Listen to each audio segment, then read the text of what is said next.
The National Cup semi-finals will take centre stage in Cork this weekend, with 20 clashes taking place across 3 days at Neptune Stadium and the Mardyke Arena UCC.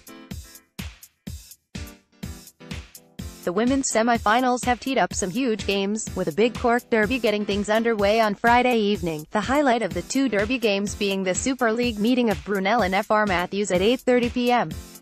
Nothing separated these two sides in their last clash, with Mathews just pipping it by 2 points. Mathews have some cup experience behind them, having won the Women's Division 1 Cup last year. They also have the experience of Cup specialists Grain and Neve Dwyer and Chantel Alford behind them.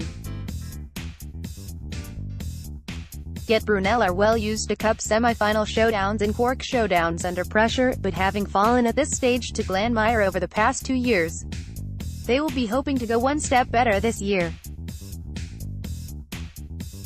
On the other side of the draw, DCU Mercy and Courtyard Liffey Celtics are set to dish up a thriller on Saturday evening in their semi-final battle. They have met each other in the last 2 years in the Cup, with Liffey winning the semi-final in 2017, and DCU winning the quarter-final battle for the 2018 Cup that saw them go on to win the title.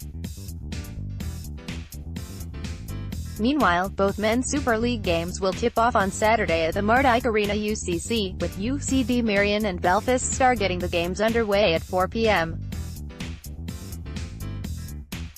Marion were runners-up in last year's Cup, losing out to Templeogue in the final, and will be hoping to nab that elusive Cup this time around. Star will appear in their first Cup semi-final since 2003.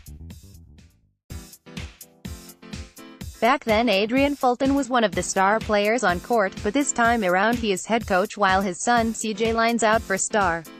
Tralee Warriors and Killister will face off at 8 p.m. in what is set to be another ding-dong battle for glory, and no doubt the Mardyke will be packed to the rafters for this clash. Elsewhere, Port Louis Panthers boast 4 teams in the semi-finals across the men's and women's games. Liffey Celtics have 3 teams, while Tradehouse Central Ballincollig will be aiming to retain their President's Cup title in what is set to be a thrilling few days of basketball.